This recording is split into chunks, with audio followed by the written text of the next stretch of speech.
today an altered book. I want to show you how I paid homage to this photographer. I'm just turning this up so you can see the side. I've left the spine because I've used a book which was called The Photography of Peter Dombrovskis. So I'm going to do a flip through as I talk about stuff that I did. I kept his title page, Journeys into the Wild. So I've used things such as felt and cardstock, and then all the while cut up his book completely and then applied bits of it and bits of the photography and put it back in again.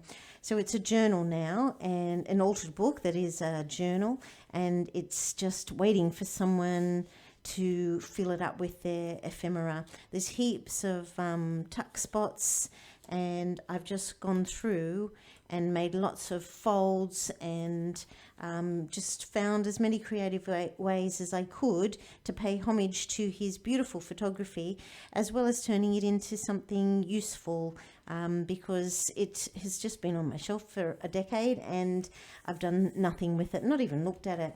Here I've used a big envelope and cut out a little bit of his photography. It's all Australian photography. I really am a bit pleased with this page where I've used angles to fold over and create lots of tuck spots.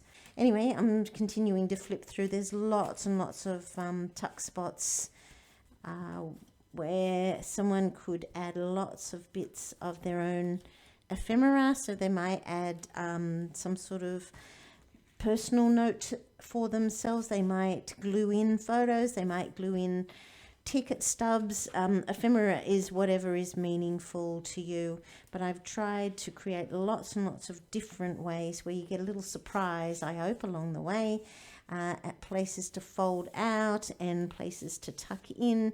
So there's lots of secret spots as well as color coordinated one. I absolutely loved this page of his. I thought that was a beauty.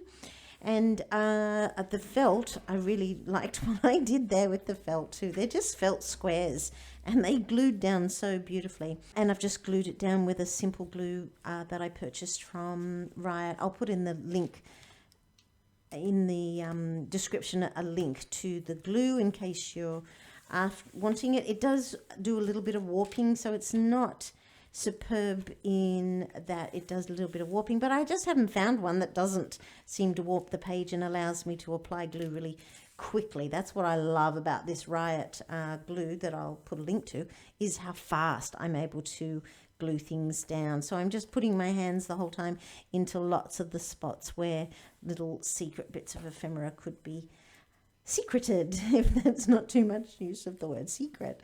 I'm just pulling out little bits as I go through. And his photography was absolutely divine. So it was a real kind of a pleasure. At first it felt like a guilty pleasure, tearing up a beautiful book and tearing out all the pages, because you've got to remove lots of pages before you begin. But by the end of it, I felt like I'd paid homage to his beautiful photography. This is the final page there with a final tuck spot piece of felt.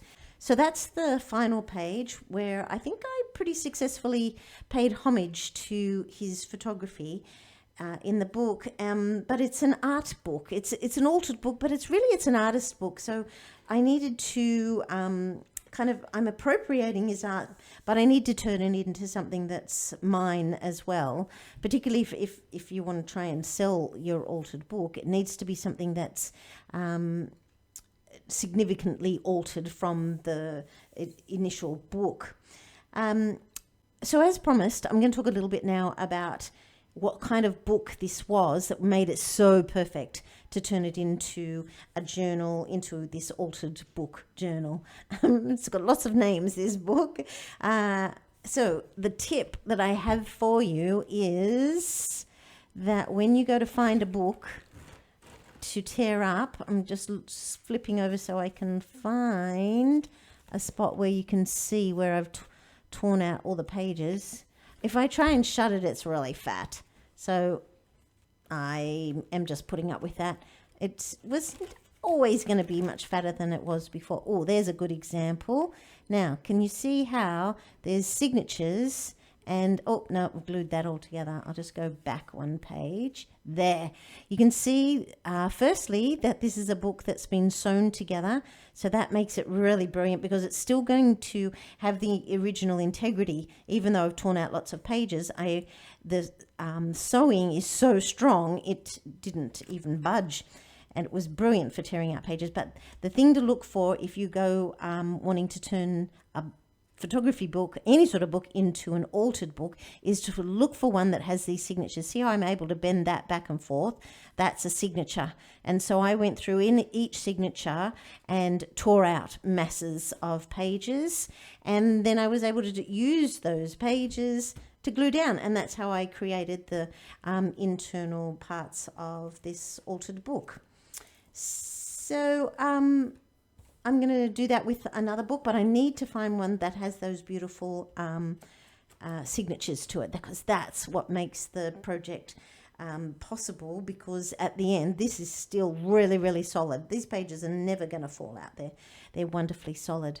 So thanks for watching to the end. If you got anything out of the video, please give me a thumbs up. I really appreciate it. And if you subscribe and hit the notification bell, you get notified of when I'm coming out with my next video, which at the moment we're in lockdown, so it's at least once a week, often twice a week at the moment, because I have lost all my jobs and I've got this extra time on my hands. So thanks, guys. Thanks so much. Bye.